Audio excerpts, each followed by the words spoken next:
أعوذ بالله من الشيطان الرجيم. بسم الله الرحمن الرحيم. يا أيها المزمل قم الليل إلا قليلا نصفه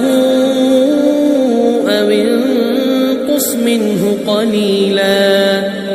أو زد عليه ورتل القرآن ترتيلا إنا سنلقي عليك قولا ثقيلا إن ناشئة الليل هي أشد وطئا وأقوم قيلا إن لك في النهار سبحا طويلا واذكر اسم ربك وتبتل إليه تبتيلا رب المشرق والمغرب لا إله إلا هو فاتخذه وكيلا واصبر على ما يقولون واهجرهم هجرا جميلا وذرني والمكذبين أولي النعمة ومهلهم قليلا إن لدينا أنكالا وجحيما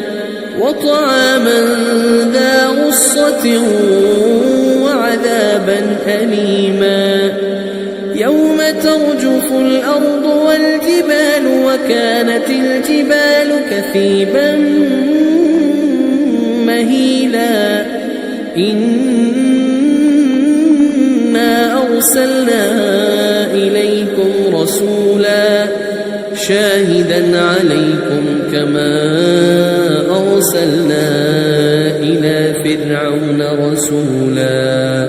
فعصى فرعون الرسول فأخذناه أخذا وبيلا فكيف تتقون إن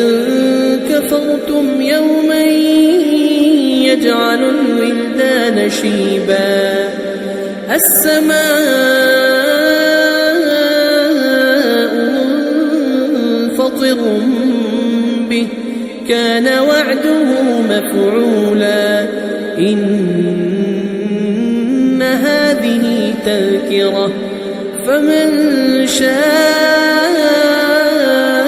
اتخذ إلى ربه سبيلا إن ربك يعلم أنك تقوم أدنى من ثلثي الليل ونصفه وثلثه وطائفة من الذين معك والله يقدر الليل والنهار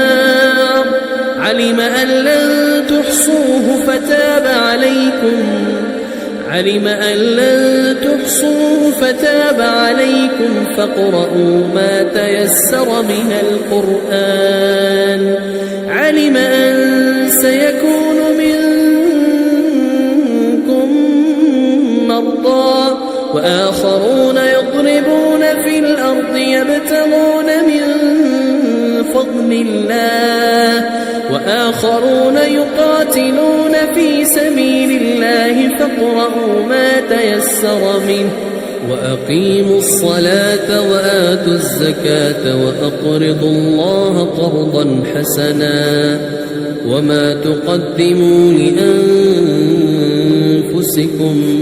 من خير تجدوه عند الله هو خيرا وأعظم أجرا واستغفروا الله